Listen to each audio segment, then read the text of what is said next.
வணக்கம். இன்னைக்கு கௌரிஸ் கோம்ல என்ன பார்க்க போறோம் அப்படின்னா சிக்கன் குழம்பு எப்படி வைக்கிறது அப்படிங்கிற பற்றி தான் பார்க்கலாம்.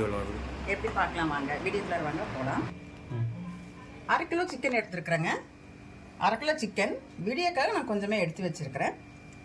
அப்புறம் இந்த குழம்பு தூளுங்க. இந்த குழம்பு தூள் வந்து நான் வீட்டில் ரெடி பண்ணினது. வீட்டில் ரெடி பண்ணதுலேயே இதில் வந்து 5 ஸ்பூன் எடுத்து வச்சிருக்கிறேன் நான். அடுத்தது வந்து கிராம்பு 2 ஏலக்காய், பட்டை கிராம்பு ஏலக்காய் 2,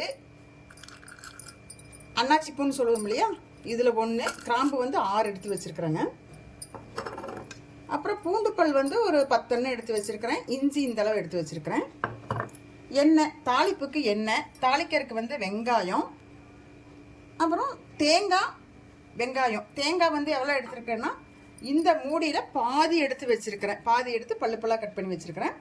வெங்காயம் வந்து இவ்வளோ சின்ன வெங்காயம் உரித்து வச்சுருக்கிறேன். தேவையான அளவு உப்பு, கருவேப்பிலை, கொத்தமல்லி தாளிக்கிறதுக்கு. இப்போ நான் முதல்ல வந்து இஞ்சி பூண்டை அரைச்சி வச்சுக்குவேன். தேங்காயும் அரைச்சி வச்சுக்கிறேன். பார்க்கலாம். இப்போ இது வந்து தேங்காய், வெங்காயம், அது கூடயே வந்து அன்னாச்சிப்பூ, பட்டை, கிராம்பு, ஏலக்காய் இதெல்லாம் போட்டு அரைச்சி எடுத்தாச்சு. அப்புறம் இஞ்சி பூண்டு பேஸ்ட்டு தனியாக அரைச்சி வச்சுருக்கிறேன். இப்போ சிக்கனை வந்து குக்கர்லேயே வச்சுட்டேங்க. பாத்திரத்தில் வைக்கல, குக்கரில் வச்சு அப்படியே சும்மா அதை தண்ணி விடுது இல்லைங்களா, அதுலேயே ஒரு 5 நிமிஷம் வேகிற மாதிரி இப்படி பெரட்டி விடணும். பெரட்டி விட்டாச்சு. இப்போ வந்து அந்த இஞ்சி பூண்டு பேஸ்ட்டை இதில் போடுறேன். போட்டு நல்லா அந்த இஞ்சி பூண்டு பேஸ்ட் பச்சை வாசம் போகிற வரைக்கும் நல்லா வதக்கணும். இஞ்சி பூண்டு பேஸ்ட் அந்த வாசம் போற வரைக்கும் வதக்கியாச்சு. இப்ப வந்து அந்த எடுத்து வச்ச குழம்பு தூளை நான் போடுறேன். இது எங்க வீட்லயே நான் ரெடி பண்ணது. இதையும் போட்டு நல்லா கலப்பிக்கணும். இது போட்டு பொடி போட்டு வதக்கும் போது உப்பு கொஞ்சம் போட்டுக்கோங்க. அப்பதான் அதுல பிடிக்கும், நல்லா டேஸ்டா இருக்கும் சாப்பிட்றதுக்கு.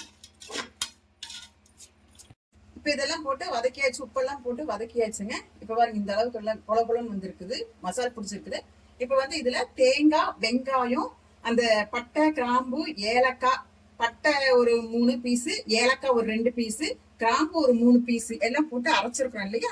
இப்ப இதை வந்து இதுல ஊத்திடலாம்.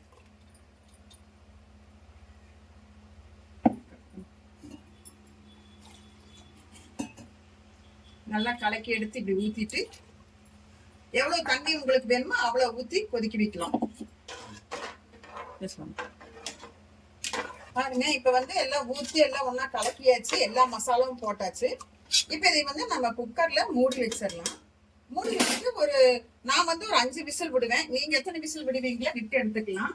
பாத்திரத்துல வச்சு செஞ்சோம்னா ஒரு 1/2 மணி நேரம் ஆகும். நான் இன்னைக்கு வெளியில போயிட்டு வந்தேன், அதனால எனக்கு லேட் ஆயிடுச்சு. அதனால நான் வந்து இதுக்கு குக்கர்ல வைக்கிறேன். சின்ன குக்கர்ல வச்சோம்னா மசாலா எல்லாம் வெளியில வந்துடும். அதனால நான் பெரிய குக்கர்ல வச்சிருக்கேன். ஒரு 5 விசில் விட்டுட்டு அப்புறமா பார்ப்போம்.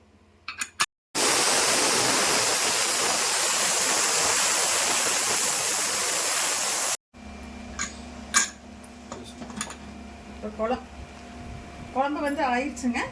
விசில் எடுத்துட்டேன், குக்கர்ல இருந்து வெளில எடுத்துச்சு. இப்போ உப்பு காரம் பத்தலைன்னு பார்த்துக்கலாம். இல்லை தண்ணி கொஞ்சம் தண்ணியா வேணும் அப்படின்னா நீங்க கொஞ்சம் தண்ணி ஊற்றி கொதிக்க வைக்கலாம்.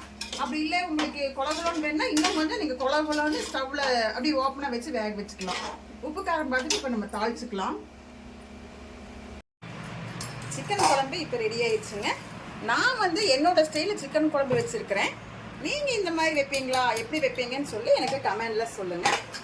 இது மாதிரி செஞ்சு பாருங்க, எப்படி இருக்குன்னு சொல்லிட்டு நல்லா இருந்ததுன்னா எனக்கு கமெண்ட்ல சொல்லுங்க. அப்படியே ஷேர் பண்ணி பாருங்க. என்னோட கௌரிஸ் கோம் சேனலை சப்ஸ்கிரைப் பண்ணிட்டு பாருங்க. சரிங்களா? நன்றி.